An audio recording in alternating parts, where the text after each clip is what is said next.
Hello, everyone, and welcome to Cut and Splice. This is Matt speaking, This is Gil.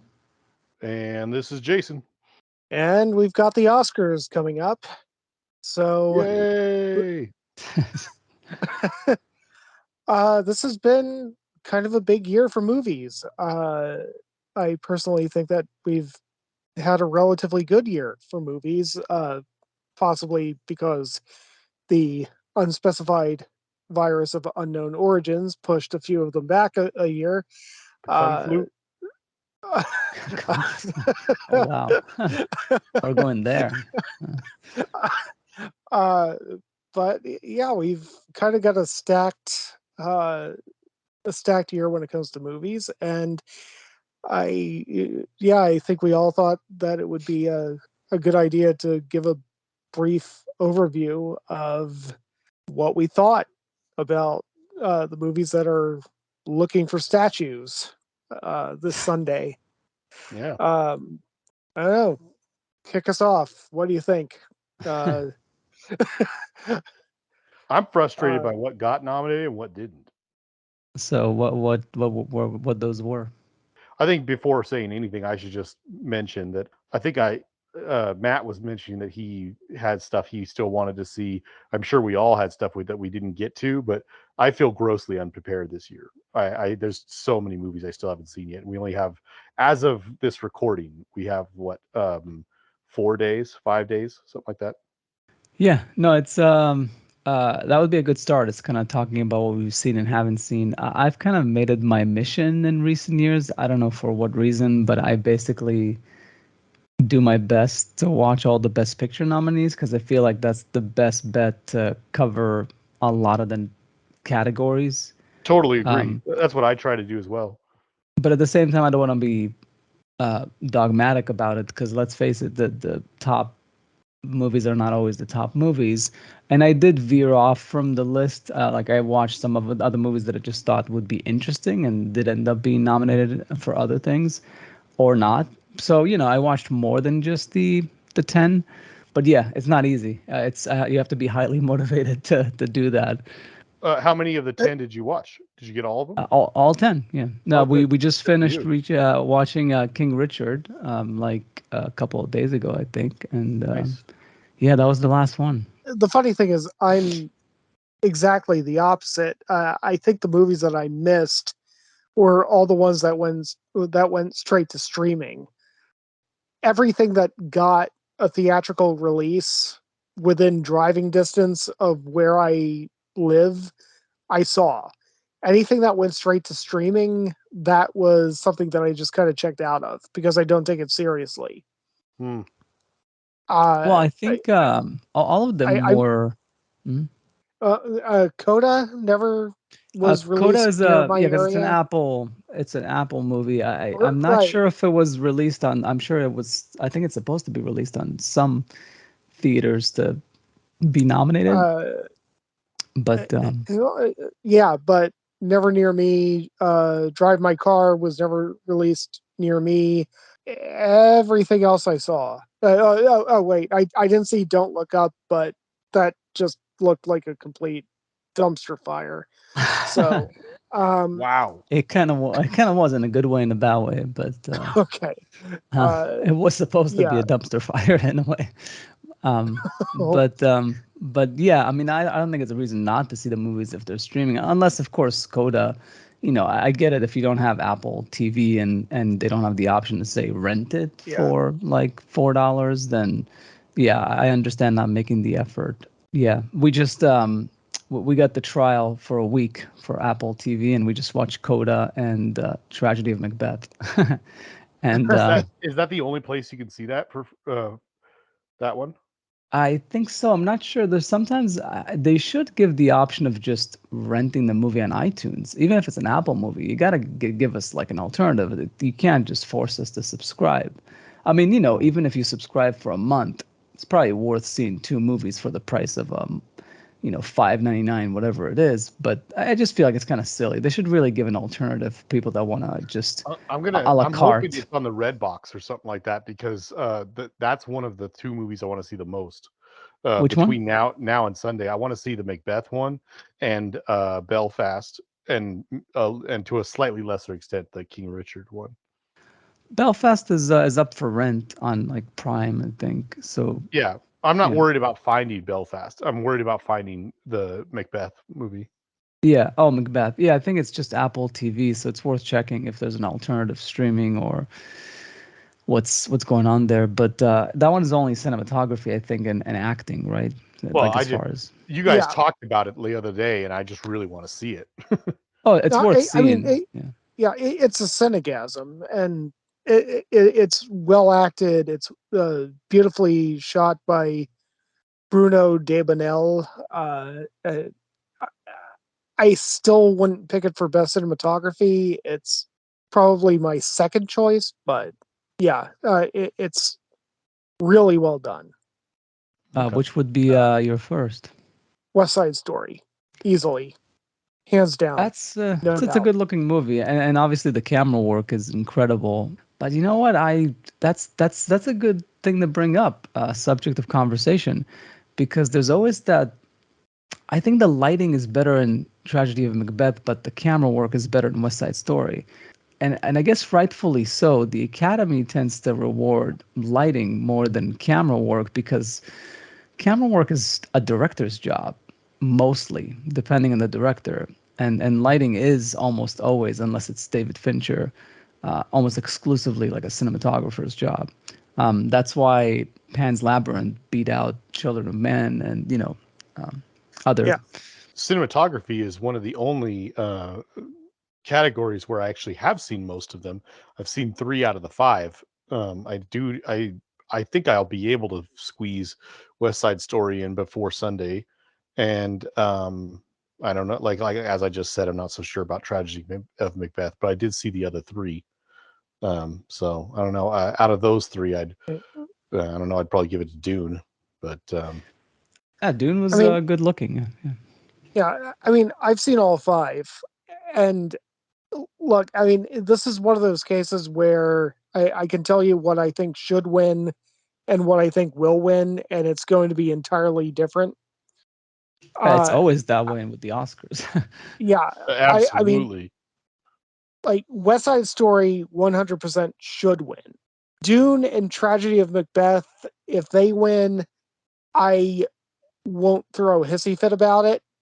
I think that I think that The Power of the Dog will win, and it should not.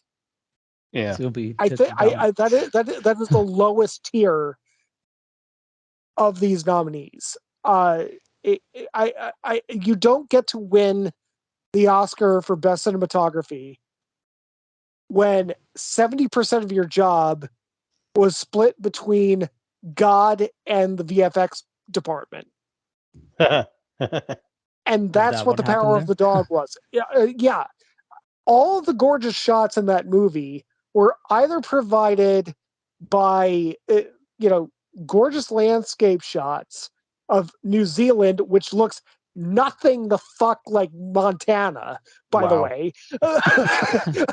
I had a feeling we're gonna go there too. Yeah. And clouds moving over the landscape that were clearly created in post because the clouds that were actually in the shot were not moving and they were thick. And in order to get those clouds moving, you would actually have to have thinner clouds and all that basic physics. Uh, and then everything that the cinematographer actually had to light actually looked like shit. Yeah, no, So I gotta admit, like that movie, I don't know what they're. The music is great, and it's a decent movie. It's definitely not the best movie of the year, but the cinematography was not that amazing. Like it was adequate, but it was not stellar by any stretch of the imagination. I would actually rank it, yeah, fifth out of the 5 nominees. yeah, Hmm. I mean, Nightmare Alley looked cool. Yeah, I mean, the tragedy of Macbeth was evocative. It was it kind of reminded me of like some of the old German expressionist like silent films that were just black. When we talk about black and white, we usually talk about, well, it's gray for the most part. No, it's black and white. It is literally black and white. There isn't a lot of gray in this. It's black and white, and that was awesome. I thought Spencer was better than Nightmare Alley and Power of the Dog. Yeah. Oh yeah. But Yes. that's again, that's the same thing. It's the camera work is way more incredible than the lighting. The lighting That's is true. good. I did like the camera work a lot. But the camera work is what made that movie. But yeah, I think it deserved the nomination. I would totally bump Power of the Dog or Nightmare Alley for that movie. It's actually, I think it's only like up for acting, I think. And yeah. Oh, by the way, well, first of all, when it comes to Spencer, that was shot on 16 millimeter. Ooh, I didn't know that. And I don't think that there's ever been a movie that was shot entirely on 16 millimeter that has won an Oscar for cinematography. Somebody can correct me if I'm wrong, but yeah, Spencer was one of my favorite movies of the year. It was one of my favorite looking movies of the year, and holy shit, Kristen Stewart blew my brain out with her performance in that movie. Like she was really good. I think it's definitely her best performance I've seen. Yeah. yeah, no, she should definitely win. Hopefully she does. I mean, it's captivating stuff. Yeah, for sure. Yeah. So cinematography. So we wrapped it up. Yes. That's an important category between me and Matt. And we got Matt's little cinematography rant out of it too. Yeah, exactly. Let's get that out of the way. Well, actually, can I ask, like, why then sure, West Side Story? Like, why is that your favorite specifically? Like, what specifically about it? It's edgy, it's gritty, it fits the story perfectly. It's one of those things where I remember when some of the reports were coming out that Spielberg was going to direct a new version of West Side Story, that he was going to shoot it on 70 millimeter. And I got kind of excited about that. And then I watched the movie, and of course, it was shot 35 millimeter anamorphic. And like, no, this would have been terrible if it were shot 70 millimeter. It would have been terrible if it were shot digitally, because I mean there is a glamour element to the story, but most of it is kind of dirty, grainy, imperfect. And so the fact that they made all these decisions to shoot it with those lenses, with those film stocks, and you know, embrace the imperfections of the mediums. And I mean, like, if I were to stretch and say that there's one thing that I found wrong with the cinematography in West Side Story, is that they might have gone to J.J. Abrams a few times with the lens flares. Yeah, a few times.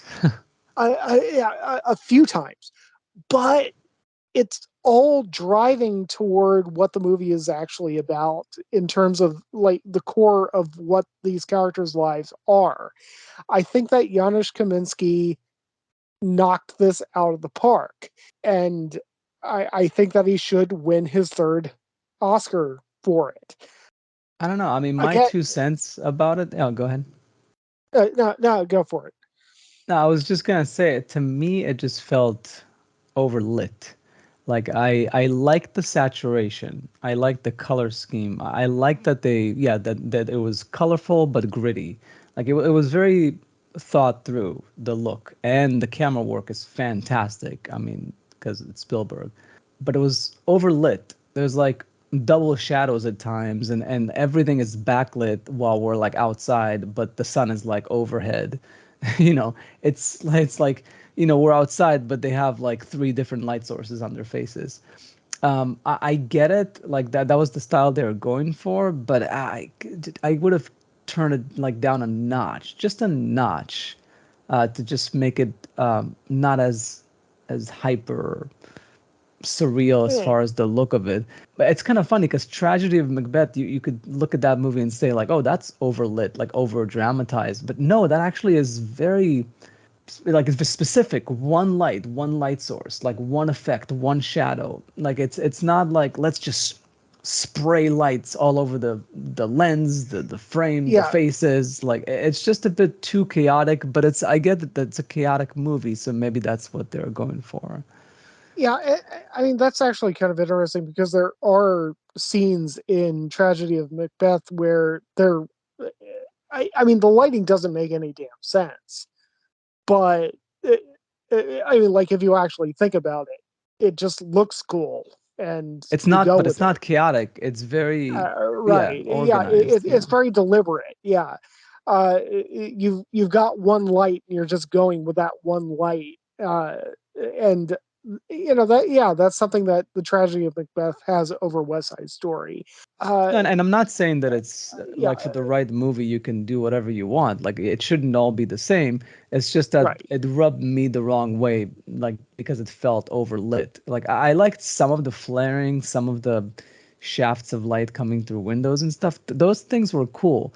I just don't need the outdoors to be overlit, you know?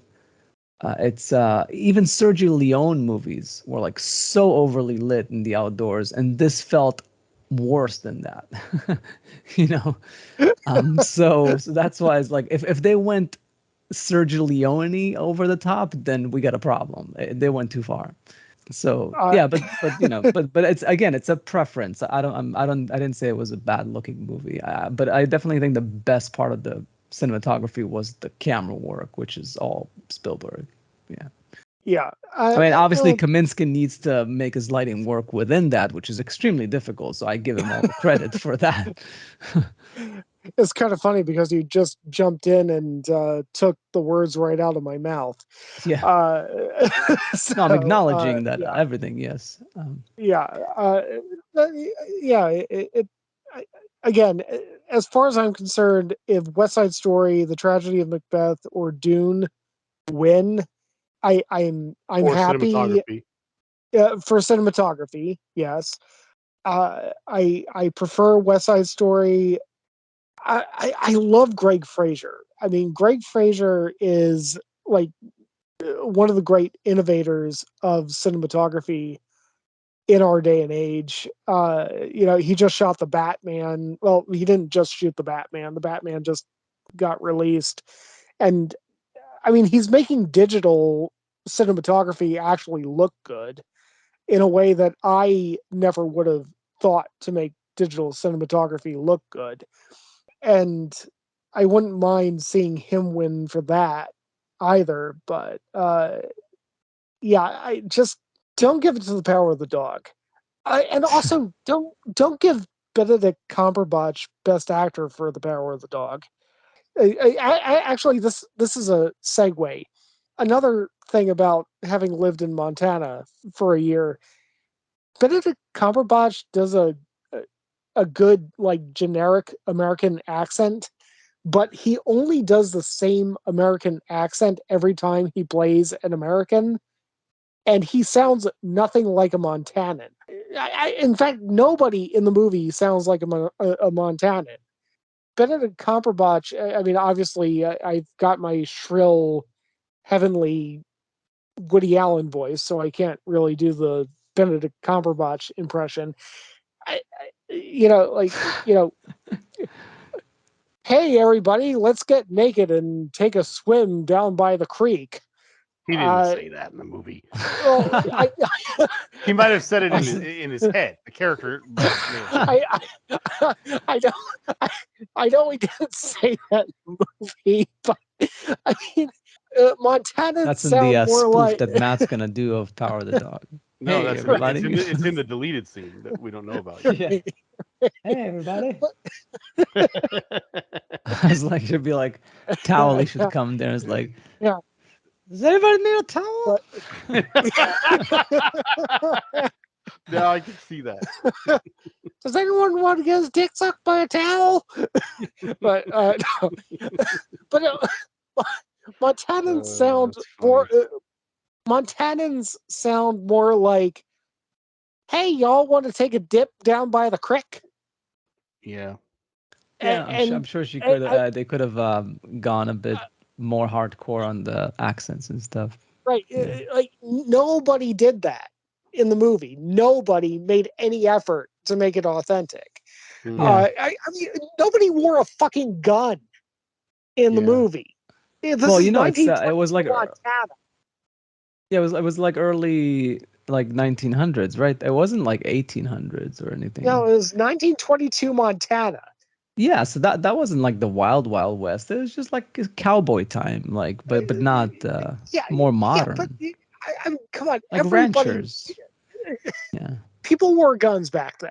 People still do wear guns in a lot of parts of this town, or I mean, Yeah. this country. I mean, sorry. But Yeah. maybe that's a good lead up into, you know, like to get into the best picture, and we can touch on other categories as we go. Because yeah, I mean, and Power the Dog is the elephant in the room, the dog in the room, because it's there's like a very strong push to make it win, which I don't know why. I don't know if it's just the producers doing it or it's the whole industry because of Jane Campion or something. But I'd say nobody said that Jane Campion needs to win Best Picture. Like, did the piano win Best Picture? I don't remember. I'm not sure. I'll look it up. Yeah, look it up. But I think it's I guess because she's nominated for Best Director too, which she shouldn't win. But it's weird that like the push that this movie has, and I understand why a lot of people are pissed off about it because it feels like it's almost too. It's like they're writing a script for this of like some of these Oscars. Yeah.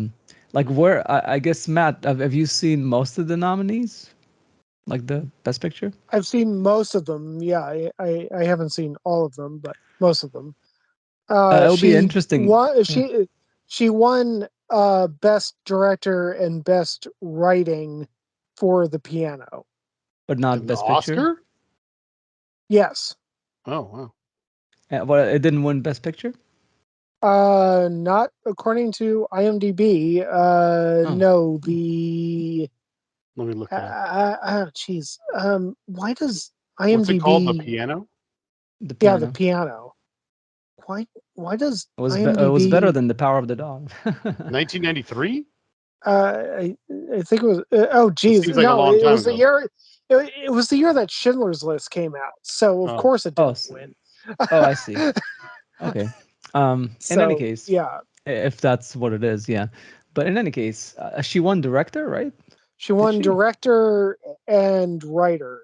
Oh, wait, no, Spielberg won. Oh, What okay. the hell is IMDb doing to I don't know. me? Yeah, because I guess uh, that's the push because they want like you know, I mean, it didn't like Catherine winner. Bigelow for best director. yeah, In any yeah. She, case, are you saying back when you saying Hurt Locker, earlier? no? Yeah, for the Hurt Locker. Yeah, I Yeah. think she might have been nominated for the other one too. No, because I don't know Seriously, if it's some. Yeah, go ahead. Zero Dark 30. Oh, Zero seriously, Dark. I'm looking at Jane Champion's page, and it says Academy Awards winner Oscar Best Writing Screenplay written directly for the screen, the piano, and Best Director, the piano. Oh crap! No, all right. Nominee only. Yeah, she was nominated for director. She won writer. Okay, I Got was it. wrong. IMDb Okay, was right. but Or at least IMDb is saying that IMDb is right. So, IMDb okay. says that IMDb because IMDb says. uh, in any case, yeah, it's funny how IMDb plays a big part of the show, like the ratings, the searching for information. This is what it's for. Um, Yes, Yeah. and anywho, thank you, IMDb. You should sponsor the indeed. show. Please. um, so yeah, like it's definitely interesting what's going on there as far as like trying to push for it. But if I were to try to rank these movies, that could lead into what we think about them. I I think Power of the Dog. I have it. I think Power of the Dog, Coda, Don't Look Up, and Nightmare Alley. I think all those I pretty much put at the bottom. Like I think it's in segments, and then I feel like movies that surprised me. or actually, like, I'll put Drive My Car in between the bottom list and then the movies that surprised me, because Drive My Car, it's like 3 hours. It's based on a short story, but it feels like it was based on a novel. It's just way too long, and not in a good way. Did you see it, man? I did not. Okay, yeah. So I was the only one who was put through that. Um, it's good. It's interesting. It's almost play-like, and it's about a playwright, but it's not. It should not be a Best Picture nominee. There's nothing about it that's. It's as if somebody took Power of the Dog and made it into a 4-hour movie. Oh It's my just God. it did not need to be 3 hours. That same story could have been told in 2 hours, but I guess they were just having this slow crawl idea and try to have some sort of impact by that on the as a story. But it's like about loss and love, and it's interesting, but it really didn't need to be that long. And I get it. You want to make that movie, that's cool. I just don't think it should be a Best Picture nominee. But that's my take on it. It's worth watching for what it is, but I actually barely think so. And I'll come back to it as far as like the best foreign picture. But yeah, and then the movies that pleasantly surprised me were Belfast, West Side Story. I wasn't that surprised because it was Spielberg, but could have gone either way. Yeah. And King Richard definitely surprised me. I really like. I was like, Will Smith in the biopic. I wasn't sure about it, but then after it got really good reviews, we made sure to see it. We finished it a couple of days ago, and it's pretty good. I might actually put Will Smith. I totally understand why people want him to win Best Actor. It's of all the nominees, I feel like he's the most not himself. He's doing the most acting. I feel like of all the nominees, and he pulls it off pretty well. But yeah, and then Dune is good, but I borderline think it shouldn't have been nominated. They could have waited for the second part, but I guess they're doing the whole Lord of the Rings where they'll nominate this, it won't win, but maybe it'll win for the second part if it's any good. Yeah, and that pretty much leaves like my choice would be Licorice Pizza. I think it's the best movie of the 10. And I would like to say I was pleasantly surprised, but I obviously always have high expectations for Paul Thomas Anderson movies, but I was really concerned about, like I didn't know where it was going to go. And then once I realized that the movie was trying to be funny, I was like, oh boy, is this like an Inherent Vice type of thing is going to happen? But it's like, no, it's a charming movie and it's got so much going for it. And it also has a lot of like layers underneath the surface the more I thought about it. And I was like, yeah, I gotta say it's the best one, at least of that list. I think it's the best movie on that list. So that's kind of like my overall view of the nominees. Mm-hmm. What about you, Matt? I know you saw a bit more than Jason. I agree with you about Licorice Pizza. I think that is the best movie on the list. Uh, Belfast isn't that far of a second for me. There are a few reasons for that. I mean, it feels it's odd for me to say this as somebody who is entirely cold, calculated, and emotionless. That it's that it's art from the heart. Like it really resonates with you as something that is deeply personal and deeply calculated and emotive and for the most part beautifully shot. I had some issues with the cinematography, but it hits you in the gut in the best possible way. That was something special. After that, yeah, I think it's West Side Story. I don't think that King Richard really resonated with me in the way that it did with you. No, It I don't think it it's was tremendous. I just think that it was better than yeah. average. Like, Oh yeah. Oh okay. In that case, maybe it did resonate with you I at the just said same pleasantly level as surprised. I had like very low right. expectations. Yeah.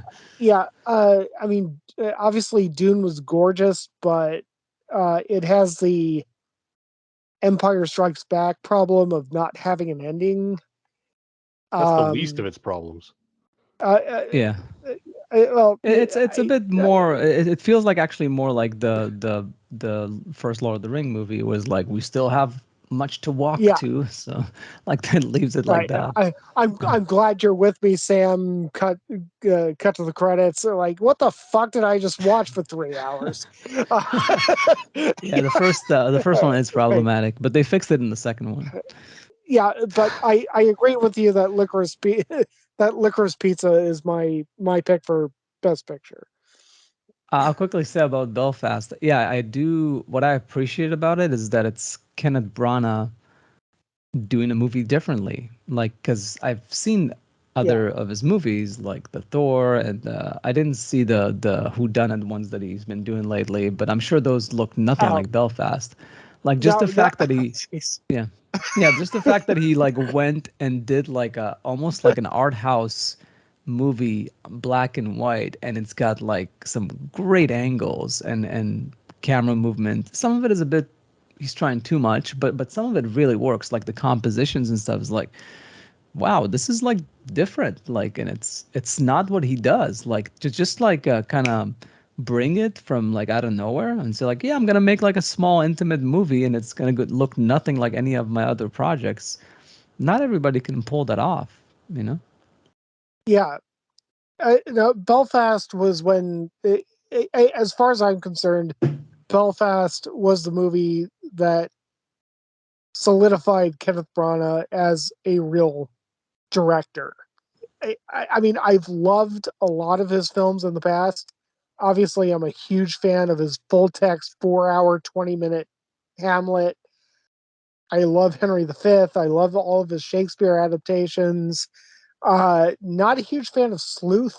That was kind of a misstep on his part. I am not a fan of Death on the Nile uh, or Murder on the Orient Express, but Belfast, I think that he finally made something that really meant something to him, and it really showed. Yeah. If you loved a lot of his older stuff, what was it about those that made you think that doesn't really qualify him as like a great director or something, Oh, or however it was you just phrased that? I think I'm jumping off of something that Gil said, where he was breaking from his mold. Okay. Uh, I think that he was kind of okay. Let's put it this way: like Henry V, he's dealing with Shakespeare, and that's where he kind of got into the whole theater. Let's do a bunch of long shots. Let's get all the dialogue and the monologues out and show that everybody really has all the Shakespearean dialogue down, and put it on the screen, and that's all we need. And then he makes Dead Again, and he breaks from that, and it's I know that Adam Kissel liked it, at Columbia, but it's kind of a piece of shit movie. It's really not good. And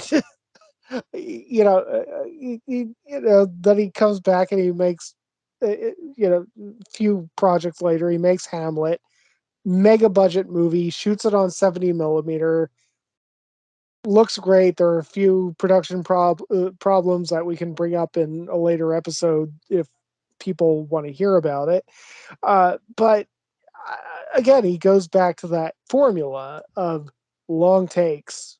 We're just putting Shakespeare's vision on the screen, and but I mean, he did make a lot of really good decisions in that movie that did deviate from the original vision of Shakespeare, being that it was clearly set a couple centuries after Shakespeare's death. But okay, move on. Thor. I'm trying to Was abridge this. awesome. I'm trying to abridge this because I could literally talk for an hour about Kenneth Branagh's career. I think you can talk Uh, about anything for an hour, but yeah, yeah, I think we all can. yeah. But I mean, Thor was pretty good. Thor was, yeah, you could even say that it's great. But I mean, a lot of the CG looked pretty like CG. Yeah, Uh, they weren't hiding it. I mean, there was nothing. I mean, it was a really fun movie, but it wasn't special. And then again, you go back to a movie like Sleuth, which was a remake, and that was just awful. And then finally, he makes Belfast, which is just a movie that comes from him. It is not something that he's no longer a traffic cop in this movie. He wrote it. He made it. I mean, he birthed it out of his urethra and gave it to the world, and it's a good Wow. thing. Yeah, I mean, I think I'll agree. I mean, Thor, he was trying to do something like and it was picked up even later on with, by what's his face in Ragnarok or whatever. Taika Waititi. Yeah, like the whole humorous tone and just having a sense of humor about it, but not in the Iron Man way. It was almost like self-aware. This whole thing is very silly, and Thor being a fish out of water thing, he brought something to that. But yeah, Belfast is where he no longer. I wouldn't want to say that he was a traffic cop before. He had like a style, but he was kind of a chameleon. But maybe that's what it is that he doesn't have a specific style. That he's able to be kind of a chameleon, which is not easy to, for most directors. He's just a talented person, and Belfast is really where I feel like he spreads his wing as a creative director. Like yeah, and that's why I say there's actually shots there is like you went a bit too far there, Brana. Like you can see him trying too hard at times, but overall, like he had like a whole deep focus thing there with the compositions and like it's cool. You don't see that like in every movie nowadays. So I was like, that's very interesting, and it makes sense for the story. And it's like small spaces, so you like put characters on top of each other, like in the background, the foreground. A lot of interesting stuff that like none of that is in his movies. So the like late in his career, all of a sudden out of nowhere, like do this movie, and it's close to a slam dunk. It's admirable for sure. Well, I guess I'll just have to see it. Yeah, it's not perfect. It's close. Yeah. In any case, what about you, Jason? Which ones did you end up seeing?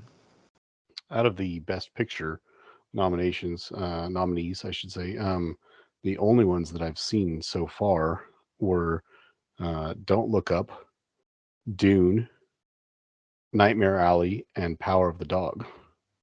And I have to say that frustratingly, all four of those movies were fairly disappointing to me.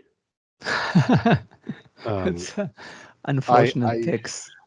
I really when I first saw a trailer for Don't Look Up, I thought it had potential to be really hilariously funny, and it definitely had moments that I really enjoyed and characters that I liked, but I didn't think that they.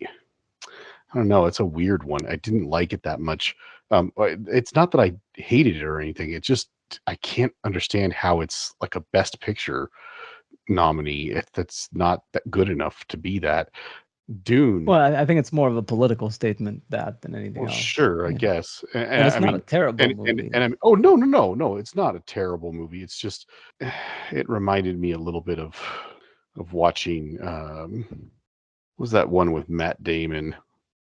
Elysium. Elysium. Yeah, it was like Oh, Elysium. It's like a movie that had a very clear political message that it's going for.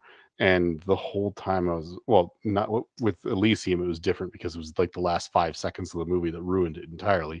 With this one, it was more like the whole movie. But like the whole time I'm watching, I'm like, I totally get what you're going with here. It's just think that you're kind of living in a dream world if you think that this is a proper allegory. But anyway, whatever. Forget about that. The point is, it's a pretty decent movie. It's just not doesn't need to be a Best Picture nominee. Dune is a movie that I've been incredibly excited for years now, and I went into with extremely high hopeful expectations, and it's probably the biggest letdown of the entire year for me because it should have been so much better, and there's so many things in it that are incredible, and it's just not telling the story properly. I mentioned this briefly to Matt earlier. I mean, I guess I would be very frustrated if Dune won because of the fact that it's such a bad representation of the story. But more than anything, I can't believe it was nominated for Best Adapted Screenplay because that's just like blasphemy. So that's the thing I hope it doesn't win because it's a terrible adaptation of the story in terms of the dialogue, the choices of scenes, the things that they cut out, the things they left in, and it's just really it's so wonderfully cast and it's so beautiful, and it's in terms of its tone and its music, sound design, costume design, everything. I wouldn't even mind if it won cinematography because it was a great looking movie. There's so much going for it, but it's not correct. It's got so much wrong and so much missing. Like basically, it's like if you were reading Shakespeare and all the good Shakespeare lines were just taken out entirely. It's like they took everything great that Frank Herbert wrote, and like all his great snappy lines and stuff that are so memorable are all gone. And I honestly think they only did it because they wanted to distance themselves from the David Lynch movie, which used those lines. So they chose to remove them just to be different, which is a terrible reason to do that if you're adapting a book. But anyway, whatever. That's my whole take on that. Is just that I was very, very disappointed with it, even though it's an okay movie. And then Nightmare Alley, I actually really enjoyed.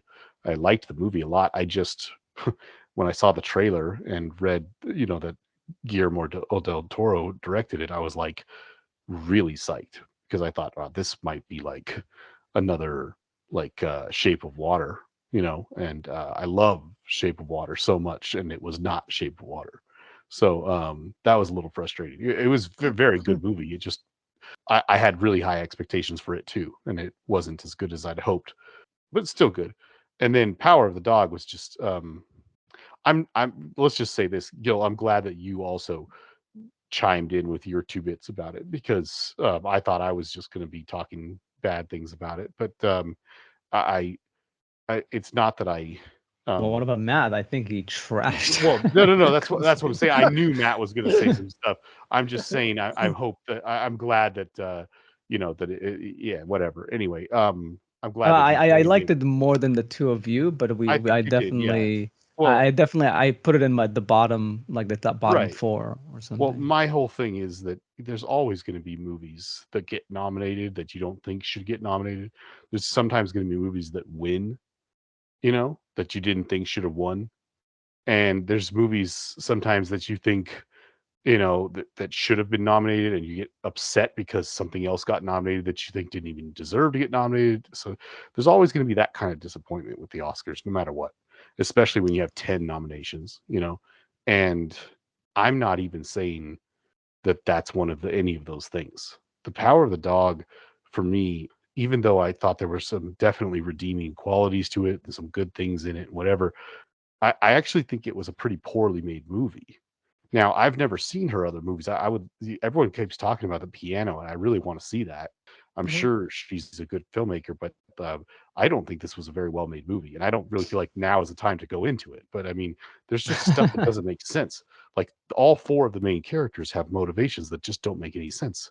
The characters are doing things on screen that don't make sense, and it's like there's just problems with the movie to the point where it's kind of feels to me like it's sloppy. Like I assume you probably have to have read the book to understand why the characters are doing what they're doing because it doesn't make sense. So to me, it's just a bad movie. It's like a poorly made movie. I don't think it deserves to even be nominated.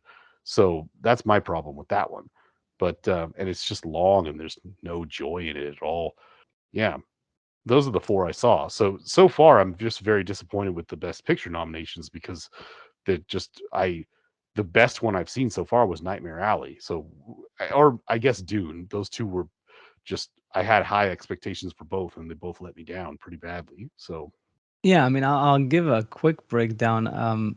Like Nightmare Alley was too long. It felt like the setup didn't need to be as long till the movie got started. So it was a pacing issue there. And it was fine. Everything was fine. The acting was fine. It's just that it also felt not extremely consequential, not nearly as much as The Shape of Water, exactly, but it was well made. it And was. I would borderline be okay with it being nominated for Best Picture. Borderline. Mhm. Um, the Don't Look Up. Yeah, I looked it up. Like Doctor Strangelove was nominated for Best Picture, but it's actually an amazing movie. So, Yes, but exactly. but for other reasons, they probably nominated because it was a very topical thing, and this is True. topical. But I agree with you, and I'm very much all for trying to mitigate global warming and all that stuff. But Of course. this is not the movie. Like this is not No. the allegory. I'm very supportive of the idea, but it's too bad that it was done so poorly.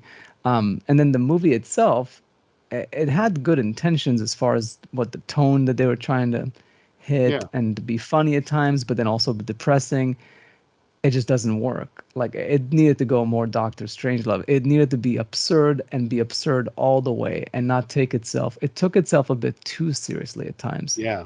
It's okay to have a serious moment maybe near the end, which again, but the allegory doesn't make sense. But it just really didn't strike the right tone. And I think then you said it a lot better than me. Yeah, and then Dune, it's tough for me to judge. I do have a problem with Denis movies. I feel like also with them, they're somewhat non-consequential at the end. Like they're really well made, but he's yet to make a home run movie for me, even though I consider him one of the best directors working, which is kind of depressing. It means that there's like really a shortage of good directors, especially in big budget movies. Yeah, Drive My Car, I said my piece. Belfast, we discussed. I'm going through the list based on the thing.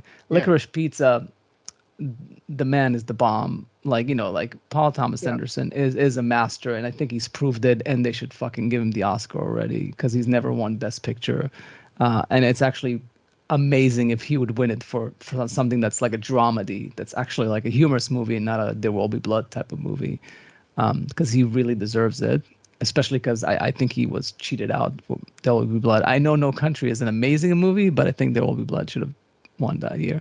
In any case, uh, Power of the Dog, yes. I would borderline nominate The Power of the Dog. Like, I do think that it's a worthwhile movie. I appreciated it. I think it's an important story to tell, about a closeted homosexual and the consequences of that, of living in a society where you can't be open and all the fucked up things that happen with that. But yes, it was not a very good execution of that story. And there's a better movie to be made about that. That was called Brokeback Mountain, or at least like this was a different movie, but could be could have Yeah. been done better. Of the movies that I've seen, I mean, The Power of the Dog, definitely. King Richard, definitely. Maybe Nightmare Alley. I would have bumped them all to give Spencer a Best Oh Picture yes. nomination. Oh, I think we've brought that up. Spencer Yeah, definitely should bump several of these movies off. That's yeah. like crazy. And by the way, I should say it now. Pig, why the fuck is that movie Holy not nominated? shit! Right. It's better than half the. I actually would take it over Licorice Pizza. Like it would be a tie for me, like with Licorice Pizza for Best Yeah. Picture. Holy fuck! How did Like that what movie the get fuck is overlooked? that not doing in the top 10? Like that's an amazing movie. I don't care if it came out in fucking January. Like what the fuck is this thing about? Like if it's a movie that came out like not in September, nobody remembers it. Like It just speaks poorly of our attention span as a nation. Yeah. I I forget as a nation, like it's the Academy. Like they don't look back. I mean, right. I agree with you. No, I'm just I saying. mean, Nicolas Cage easily should have been nominated for Best Actor. The movie obviously should have been nominated for Best Picture. it should have been nominated for best screenplay. Yeah, that movie knocked my fucking socks off. I mean, Yeah. as long as we're talking about stuff that didn't get nominated that should have, I think The King's Man was probably like the best movie I saw all year. I I'm not even Right. remotely joking about that at all. Spider-Man: No Way Home shouldn't have won, but it was better than half of the movies I've seen so far that were up there. Stillwater, I'm surprised it didn't even get any, like as far as I know, didn't get even mentioned or nominated for anything. I thought Matt Damon should have gotten a nomination for that, and the movie probably should have at least been nominated, even if it wasn't going to win. I have conflicting feelings about Stillwater. I mean Matt Damon's performance, yeah. I mean, absolutely. The Is it a spoiler to say that I saw the ending coming from a mile away? Is it a Well, I mean, spoiler? No, not just really. don't say what the ending Yeah, is. yeah. If you don't say what the ending, I no, it's don't not. know. But I mean, I thought it was a creative ending. I just Now everybody's got gonna be like waiting for it from a mile away. right. I just kind of saw it coming. But That's a few um, movies are like that. Yeah. Yeah, yeah. Um, yeah. um, But you know, I'm never one to say like, oh well, that movie was predictable. I mean, when you've seen like 4,000 movies in your life, every movie is predictable. Well, Uh, almost well, every. I guess that kind of brings me to round up like my my breakdown of the nominees. So West Side Story, it's a movie that we knew exactly where it was going, but it surprised me. Like Mm. it was really well done. I get it that a lot of people, um, Ryan, was like, giving it Spielberg shit for like, nobody asked for this remake. I was like, Spielberg wanted to make this movie for his dad. I guess it's like their favorite musical, and he's wanted to make musical his entire life, but he could not come up with the right story that he would be committed enough. So, and he said this is the only one all these years that he wanted to make. Let the guy, like, he's the boy wonder. Let him make his right. version of West Side Story. And you know what? He knocked it out of the park. If Yeah. anybody was going to do the story any justice, it's going to be Spielberg, and he did. Yeah, and the last film version is what, 50 years old, so Yeah, and it's a classic. I think it won Best yeah, Picture. Yeah, right. which is why it shouldn't win for this one, but I'm glad it's nominated. Yeah, and then just to round up, so King Richard, yeah, I was pleasantly surprised Hmm. by it, but it was like it just had like the right touch. It didn't go for the typical biographical stuff. Like it had like nice turns of like plot and stuff, like in good ways. And for that alone, I think it might deserve to be on the list. And then Coda, the last one, I have a serious problem with. I actually think it's a very charming movie, but it's a Hallmark movie. Mm. It's funny because we just posted a Stuck in Love No, episode. we did. Yeah. It's Uh, it's way too, and you know what? If I'm not mistaken, the director, I think she also like grew up in the East Coast elite or something. Remember when the Stuck in Love episode we were talking about Oh that? yeah, I yeah, was yeah. like, Right. and the movie is in like, I think it's in like on the East Coast, like in some fishing town. And I'm like, come on, like it's a fishing town in the East. And, like you could go totally Ben Affleck, Matt Damon here. Like, could go gritty. And they're like, the family is deaf. So they have to sign, and they have a daughter who is the only one of the family that speaks. Great premise. Now, why did you make it into a Disney movie? Why couldn't it be a bit grittier, a bit less sweet, like a bit, like more edgy? I totally would have like said like that's great. Let's give it a best picture nomination. But the way it was executed, I just I just don't see what people see in it. It was a charming movie, but I feel like a movie I would have stumbled on while clicking like and stopping by the Hallmark Channel during the holiday or something. But in any case, that's my wrap up of the Yeah. nominees. One thought that I had lingering was just with Nightmare Alley. I actually think that I like the movie more than either of you two. I liked it. But no, I'm not saying that you didn't like it. I'm just saying that Yeah. obviously neither of you would be surprised to hear me say that it would have been better if it were shot on film. Oh yes. And considering the time that it takes place, it would be more appropriate. But it really would have been knocked up a notch if it were shot in black and white. Mm. I was actually going to ask about that because they had the whole thing about re-releasing it to theaters in black and white, which they did with Parasite too, and I was wondering what your thoughts on that, because it seems like a weird thing to do. They re-released Nightmare Alley? Yeah, they had Yeah, like, and it was even like, I think it was at the New Beverly too, like on film they projected it. What? They had like they call it like a black and white vision. You know, it's like a version of the movie that's black and white. Oh, they did a version of Mad Max Fury Road black and chrome too, but I didn't really feel compelled to do that. But Yeah, the colors are so important, like in Fury Road. Yeah, but I can totally see Nightmare Alley kind of working, I can see even that though the one color working, scheme was interesting. Well, Nightmare Alley is a remake but of a black and white, film noir, which for the life of me I can't find. I just think it would work better in black and white. I mean, honestly, I don't even care if they shot it on film. Even if you shoot it digitally, I think that it would just work better in black and white. I do. It seems like there was sentence, I was going to say, Matt, I think for that sentence to work properly, I think you need to say regardless of whether they shot on film or digitally.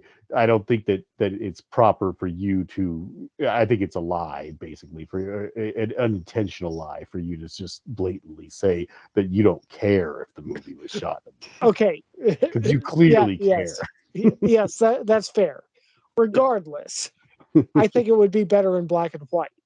I guess the one advantage to shooting on digital is that you can, present it in color and black and white. You can have both. Yeah. That's, I guess, one of the advantages. Well, you can do that with color too.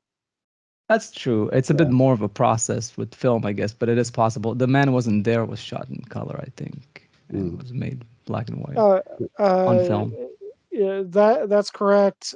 Also, Control, the movie about Ian. The movie about Ian Curtis that was shot on color film, and also Good Night and Good Luck was shot on color film and processed in black and white. So, but yeah, it's possible. Yeah, it's been done dozens of times. I believe we did it as well.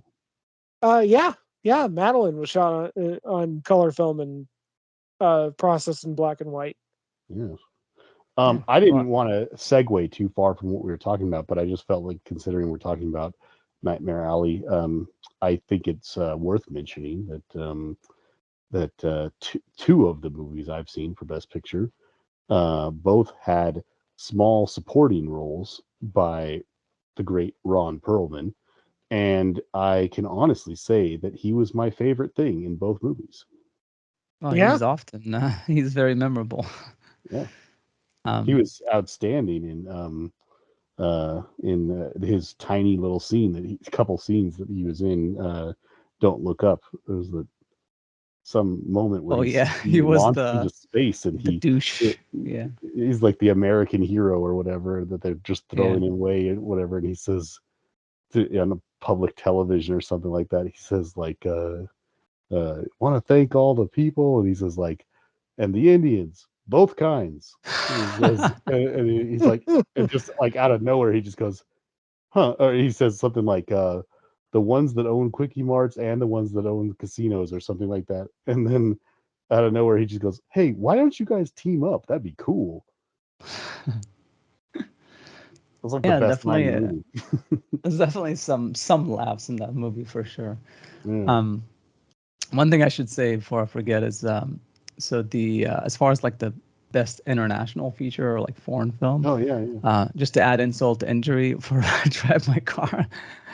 Not only do I don't think it should win Best Picture, but I don't think it should win Best Foreign Film. I saw The Worst Person in the World, on the recommendation of Paul Thomas Anderson. He was advocating for that movie a lot. So even though I do appreciate Drive My Car and I didn't completely dislike it, I do think The Worst Person in the World is a better movie. I haven't seen the rest of the nominees, but that one I would recommend to check out. I think it's definitely a quirky, unique movie, and actually refreshingly very engaging. Unlike, you know, not as difficult to get into like most foreign films. Okay. Do you know, is it streaming on anything? We saw it in theaters, but it Yeah. might be streaming by now. So Hmm. I don't know. Yeah, it's such a long list of movies I still want to watch. Well, It, one. Sorry. no, I was it's just streaming on like it's streaming like for rent, like $6 seems like, but yeah. Okay. one movie that I did see that's only nominated for costume design was Cyrano. I don't know anything about costume design. I just know that Cyrano was a pretentious piece of shit. So I'm rooting against it. The movie or the character? No, I'm just kidding. The movie. I'm I just mean, joking. I know what you yeah, mean. right. Joe Wright is pulling an M. Night Shyamalan, and he's continuing to do it. I mean, he's just getting worse and worse. Well, he Oh, squeaked I out a don't know. semi-successful Yeah, Darkest Darkest Hour. Hour was pretty awesome compared It to wasn't the amazing, but it well. was successful. You know, the funny thing is, I'm Yeah, editing the one of our episodes, Uh-huh. where where we say how Joe Wright, like after he did Pan, like the I guess bad movie made about Peter Pan, it's like yeah, Matt, what was it? Like Matt said something about like should have just cast Gary Oldman, you know, and like it would have fixed the movie or something like that. I don't know what it was. I think because we were talking about funny games, and then and then and then I say like, well, that's what Joe Wright did. He just basically cast Gary Oldman in Darkest Hour, and that's made the whole movie for him. Saved him from like making another bad movie. yeah. I mean, Gary Oldman's performance of that movie entirely drew the viewer's eyes away from the fact that his camera work made absolutely no fucking logical sense. Yeah, you But were talking about the director of The Contender and how he's continuously made like hasn't made like any good movies since The Contender, and then yeah, he said something like you should just cast Gary Oldman again. yeah, yeah. But I That's a mean, good movie. no matter how much I like Peter Dinklage, he could not save that dumpster fire of a movie. Yeah. Uh, Yeah, it's unfortunate. The other ones He's that I a saw he's a great is actor, but he's not bulletproof. He's done some bad movies. yeah, yeah, the I saw The Lost Daughter was directed Oh by yeah, yeah. Maggie Gyllenhaal, and it's with And Olivia she Colman. wrote it too, didn't she? Yeah, I am not sure. I believe so. Yeah, but it's I think it might be adapted. But in any case, it's not bad. It's not great. Like it's I'm glad we saw it, but and the it's complex. Like it's nominated for Best Actress, which makes sense for Olivia Colman because it is a very complex like character. But Kristen Stewart should still win. And the only other one that's like I think nominated for anything is I saw Being the Ricardos, and Nicole Kidman is nominated for Best Actress too, which I is also very deserving because she really nailed that. Like it was kind of controversial that they like like cast her and stuff. Like, and the movie is not amazing; it's interesting, but she's just like really like she's like I really feel like even as respected as she is, I still think she's underappreciated, Nicole Kidman. I really think she's better than Meryl Streep. That's how much I think that Wow. she's underappreciated. Like I Wow. like the roles that I've seen her in and knocking things out of the park left and right. I really feel like she should have 5 Oscars by now. Hmm. I I, I don't know. Every time I see her, it's like, how did she pull that off? It's like Hmm. it's so seamless. So yeah, kudos to her. But still, Kristen Stewart. um, Yeah. One of the other things I just wanted to mention real quick is I always try my best to see all of the animated feature films because there's only like 5 of them, and this year so far, I've only seen 2 out of them so far. From what everyone says, it's probably going to be Encanto that wins. And while I did think it was a pretty good movie, I think it's a little overrated. I'm not sure what the hype is all about. I think the music is a big part of it because it's Well, unquestionably, but yeah. do you okay? Real quick, I don't want to get into this like that deep or anything, but recently we all recorded a podcast about musicals. Talking about the things we liked and disliked and whatever. And Matt actually brought up an earlier Lin-Manuel Miranda play, I believe. The And Heights yes, movie, yeah, the in the Yeah. Heights, or something like In the that. Heights. And he specifically brought up one specific thing that bothered him about the movie, which kind of, I guess I could say, boiled down to unnecessarily unnecessary exposition being kind of just tossed out during a song where they're showing everything at the exact same time as saying it and singing it. Yeah. I think that you might have damaged the movie for me because about 2 to 3 weeks later, after recording that, I'm watching this movie Encanto, and to its credit and in its defense, I must say that the first couple songs have a massive amount of information that have to get dumped to the audience. So I think it's kind of necessary. Mm. But throughout the movie, there is a lot of what Matt described as a problem in that movie. And I'm just kind of like watching, and there's all these little characters asking the main character girl, like, what about this and what about that? And she's like singing and explaining things to them while they're showing it on screen. And I'm kind of like, wow, this is everything Matt talked about. And he's talking about a totally different movie. But now I don't want to be too harsh on it. Just it was pretty good. I don't know why it's getting so much praise. And Well, the for a riot, Disney movie, it's because yeah, it was almost Pixar-like, and it's like it was trying to have a lot of heart, and it was going for the whole like Columbia, right? I think the yeah, it's Columbia, yeah. Columbia and stuff, like they're trying to get all the authenticity, and it's not Disney is not famous for doing that. It's more Pixar did it with Coco and similar Yeah, type of stuff. Like I guess Moana was the Hawaiian Disney thing like that.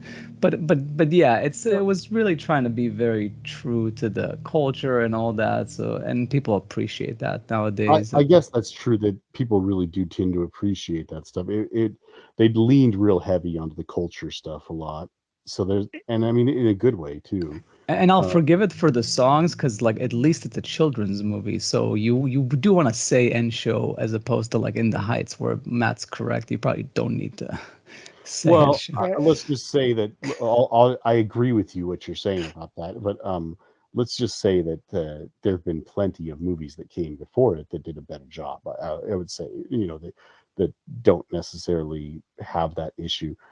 The other one, the Raya the Last Dragon one, was another Disney one that came much earlier in the year, and it's a pretty much by the numbers movie. It's very predictable, and not super memorable. I think it's worth mentioning when a movie does something really particularly well or extraordinarily well.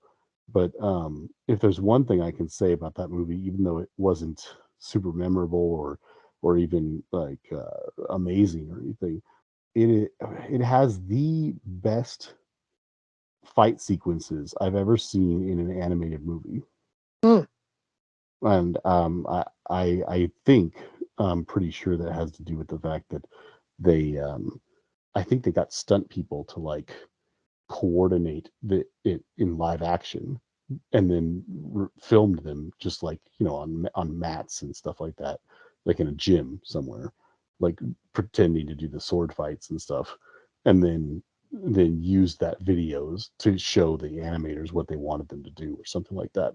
But yeah, it's the few times you get a couple of characters on the screen really like going at it with swords and stuff like that, just looks really really good. That's good. Yeah, the only other one I can mention is I saw Tick Tick Boom, which is the one that Oh, yeah, Lin-Manuel Miranda directed, and it was surprisingly good. Like it's it Andrew was Garfield, enjoyable. right? Yeah, Andrew Garfield, who's nominated for Best Actor. Yeah, Yeah, definitely sings my his heart out, niece, that one. my niece really wants Andrew Garfield to win. Because of that. Yeah. Yeah, I uh, would be on the fence, Andrew Garfield and Will Smith, mostly because like he really, like Andrew Garfield like really went all out there. Like it's not just the singing, like it is just he really committed to that role. And it's an interesting story because it's the guy who like I guess died young that wrote the Rent play. Oh yeah, yeah. And yeah, and it's very relatable to, you know, us aspiring artists and stuff, like, cause it's like he struggles with his career and stuff to get it going and stuff, and it's interesting. Like it's not a slam dunk, but you know, as the first feature that he's directed, Lin-Manuel, and it's not his songs. It's actually it's always an interesting approach for him, like to actually try to direct someone else's songs in his first feature. I kind of want to see that one, even though it's not really in my wheelhouse or whatever. Yeah, yeah, it might be, but obviously, I'm sure you have other things to watch first. But maybe you get Oh, I around to mean, it. It's on it's Netflix. not. Yeah, it's not. Oh, is it really? That's good. That'll help. I think it is. Yeah, if I'm not mistaken, it's a Netflix movie, so it will be there forever, most likely. So, It's not high on my list, but I definitely would like to see it at some point. yeah, I think. Is there anything else we haven't covered? I have not seen it. I don't think any of us have seen it, but just as long as we're talking about the Oscars, it's worth mentioning. Something very interesting and strange this year. There's a Danish movie called Flea, like Flee, and it's an animated feature film that is also a documentary. So, as a weird result of those odd combination of things, I mean, I have no clue. I didn't look this up or anything, but I would just wager that it's probably the first film to ever be nominated as an animated feature, a a foreign film, and best documentary all at the same time. Yeah, it is. So what was the third thing? Like it's nominated for? It's a best independent, or I'm sorry, international, foreign film. And best documentary and best animated. Oh, so it's all four, All three. three. Sorry. It's a very odd combination of nominations. Yeah, that's yeah. I'm It's very curious to see it. I just have no idea when I'll ever get around to it. I think I now feel like I should see it just for that. You got to give them Right? props I mean, for kind of like pulling that history, off. right? Yeah. Yeah. So it's you got to see that. Who knows? Maybe it's Yeah, who really knows? I good. might like it more than the worst person in the world. But Possibly. yeah, so but you would think international feature film would only be a narrative, no? That's weird. I it's just that's another thing that bothers me is like these these things where they give international films their own separate category and documentaries their own separate category and animation their own separate category. It's weird when there's overlap like that. I don't know. I'm assuming it's supposed because best documentary could be a the one. Like you want to tell me that the best documentaries are all five are always in English? Yeah, that Like doesn't there's make gotta sense. that doesn't make sense because like it would be tough to squeeze in a documentary that's in a foreign language to the foreign film category. Like that one should be a narrative, just like the best picture is, and documentaries should just be like all languages. I don't know, I agree. but I guess it hasn't come up yet. Yeah, you would think there's a lot of really good documentaries out there that are in different language, and I'm sure there's people who watch them and Yeah. they win awards and stuff, so they get the attention of the Academy. And yeah, Who in knows? any case, yeah. So we went kind of long.